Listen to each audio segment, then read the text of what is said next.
জাকাতের টাকা কি গরিব আত্মীয় স্বজনদের নতুন জামা কাপড় কিনে দিতে পারবো? জাকাতের টাকা দিয়ে গরিব মানুষকে কাপড় চোপড় কিনে দিতে পারবেন কি না, এটার উত্তর দেওয়ার আগে আমি একটা এক্সাম্পল দিতে চাই। এক্সাম্পল, উপমাটা আমি একটু বলি। আপনার কাছে একজনের টাকা পাবে, 200 টাকা পাবে। 200 টাকা আপনি ধার নিয়েছেন, সে টাকাটা আপনি তাকে ফেরত দিতে হবে, সে পাবে তার পাওনা টাকা। বাজারে দেখা হওয়ার পরে তাকে বলছেন, ভাই এদিকে আসেন, আপনি না আমার কাছে 200 টাকা পাবেন? বলে হ্যাঁ। বলে আসেন। ডেকে নিয়ে ফল দোকানে নিয়ে গেলেন, নিয়ে 1 কেজি আপেল কিনে দিলেন 200 টাকা দিয়া বললেন যান বাড়ি যান। উনি যদি বলে ভাই কাহিনী কি? বলে কাহিনী হলো 200 টাকা পাবেন না, আপনি আপেল কিনে দিলাম, বাড়িতে চলে যান। কি বলেন?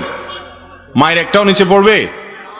আমি তোমার থেকে টাকা পাবো, টাকা দিয়ে কি আমি আপেল খাবো না টক টমেটো খাবো সেটা তো আমার ব্যাপার, তুমি আমার আপেল কিনে দেওয়ার কি? আল্লাহ তাআলা কোরআন কারীমে বলেছেন ওয়াফি আমওয়ালিহিম হাক্কুল লিসাইলি ওয়াল মাহরুম, যাকাত হলো গরিবের অভাবী মানুষের অধিকার। আল্লাহ তাআলা অধিকার ঠিক করে দিয়েছেন, তার অধিকারের টাকা আপনি তাকে দিবেন, সে টাকা দিয়ে সে কাপড় কিনবে না ঔষধ কিনবে না চাউল কিনবে, এটা তার ব্যাপার। আপনি কে তাকে কাপড় এবং লুঙ্গি ঠিক করে ধরায় দেওয়ার? সে পাবে টাকা, আপনি দিচ্ছেন জাকাতের শাড়ি, সে পাবে টাকা, আপনি দিচ্ছেন জাকাতের লুঙ্গি। জাকাতের শাড়ি লুঙ্গি বলতে কোনো কিছু ইসলামে